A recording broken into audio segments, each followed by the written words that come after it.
माहूर तालुक्यातील मणिरामखेड प्रकल्पाचं पाणी शेतामध्ये घुसल्यानं खरीप आणि रब्बी पिकांचं मोठं नुकसान होत आहे। शेतकरी पुरते हैराण झाले आहेत। मात्र शासन या गोष्टींचा गांभीर्यानं विचार करत नाहीये। त्यामुळे 26 जानेवारी रोजी मणिरामखेड प्रकल्पामध्ये मुलाबाळांसोबत जलसमाधी घेणार आहोत असा इशारा शेतकऱ्यांनी दिलाय। साईराम इलेक्ट्रॉनिक्स अँड बॅटरीज सर्व प्रकारच्या नामांकित कंपन्यांच्या बॅटरीज, इन्व्हर्टर, सोलर, इलेक्ट्रॉनिक वस्तू साईराम इलेक्ट्रॉनिक्स मध्ये होलसेल दरात उपलब्ध। ठिकाण नगर मनमाड रोड, खरेदी विक्री संघ, व्यापारी संकुल, राहुरी, गणेश देवतरसे। मोबाईल नंबर 93 25 42 22 32 आणि 77 09 80 59 05। माहूर तालुक्यातील मणिरामखेड प्रकल्पाचं पाणी शेतामध्ये घुसल्यानं खरीप आणि रब्बी पिकांचं अतोनात नुकसान होत आहे। त्यामुळे शेतकऱ्यांवरती उपासमारीची वेळ आली आहे। या शेतकऱ्यांच्या व्यथा शासन जाणून घेत नाहीये। त्यामुळे मणिरामखेड प्रकल्पामध्ये 26 जानेवारी रोजी मुलाबाळांसोबत जलसमाधी घेणार आहोत असा इशारा वायफणी येथील शेतकऱ्यांनी जिल्हाधिकारी अभिजित राऊत यांना 16 जानेवारी रोजी दिलेल्या निवेदनाद्वारे दिला आहे। जिल्हाधिकारी अभिजित राऊत यांना दिलेल्या निवेदनामध्ये म्हटलंय की मणिरामखेड प्रकल्पाचं पाणी शेतामध्ये शिरल्यानं पिकांचं मोठं नुकसान होतंय। याबाबत अर्जाच्या माध्यमामधून वारंवार केलेल्या विनंतीची कोणीही दखल घेतली नाही।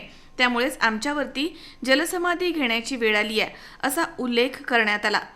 अर्जावरती शेतकरी पिंटू पाटील, दीपक कदम, अनंता मुंडे, निलेश जाधव, भास्कर कदम, नामदेव जाधव, आशिष कदम, गोमाजी गायकवाड, भीमराव तिळेवाड आणि बालाजी गायकवाड यांच्या स्वाक्षऱ्या आहेत।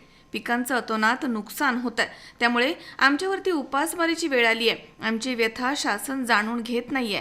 त्यामुळे मणिरामखेड प्रकल्पामध्ये 26 जानेवारी रोजी मुलाबाळांसोबत जलसमाधी घेणार आहोत अशा प्रतिक्रिया शेतकऱ्यांनी C24 तासशी बोलताना व्यक्त केल्यात।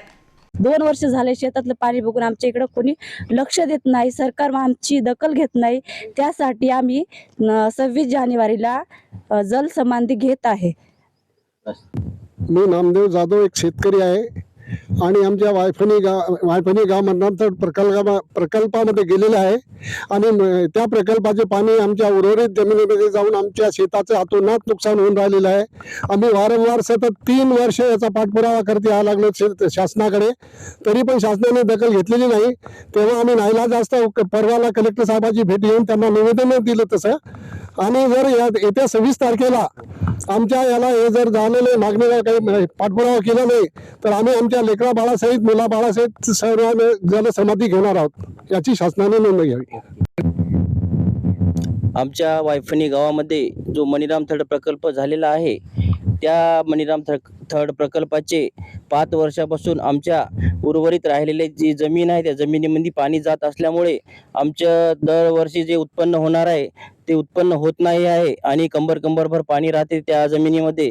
त्यामुळे आम्ही जिल्हाधिकारी साहेब अभिजित राऊत यांना निवेदन दिलेलं आहे आणि मागणी केलेली आहे की बुवा आमची जमीन तुम्ही संपादित करा आणि त्या जमिनीचा आम्हाला मावेजा द्या। त्या प्रकारे त्यांनी दखल घेतली आणि 4-5 दिवसामध्ये ते वायफणी या गावी येतो म्हणून आम्हाला असं आश्वासन दिलेलं आहे। आणि आम्ही 1 वर्ष झालेले आहे आणि त्या जमिनीची मोजणी सुद्धा शासनाने केलेली आहे, तरी पण आम्हाला त्या जमिनीचा मोबदला शासनाने अजून दिलेला नाही। तरी येणाऱ्या 26 तारखेला आम्ही जलसमाधी आंदोलन मणिरामखेड प्रकल्पामध्ये घेणार आहोत। याबाबत शासनाने गंभीर दखल घ्यावी। आमच्या वायफणी या गावामध्ये मणिरामखेड प्रकल्प या तळ्याचे पाणी आमच्या शेतात जात आहे। त्याचा मोबदला आम्हाला अजूनही काही मिळालेला नाही। आम्हाला मोबदला मिळाला नसल्यामुळे आम्ही येईल त्या 26 जानेवारीला जलसमाधी घेण्याचे ठरविले आहे मुलाबाळासोबत। हे शासनाने दखल घ्यावी। प्रकल्प वायफणी येथे शेतामध्ये पाणी येत आहे। 5 वर्ष झाली मोजणी चालू आहे। हो म्हणतात, काहीच करत नाहीत। शिक्षणाला खूप पैसा लागत आहे लेकराच्या। जिल्हा परिषदला लेकर आहेत आमचे।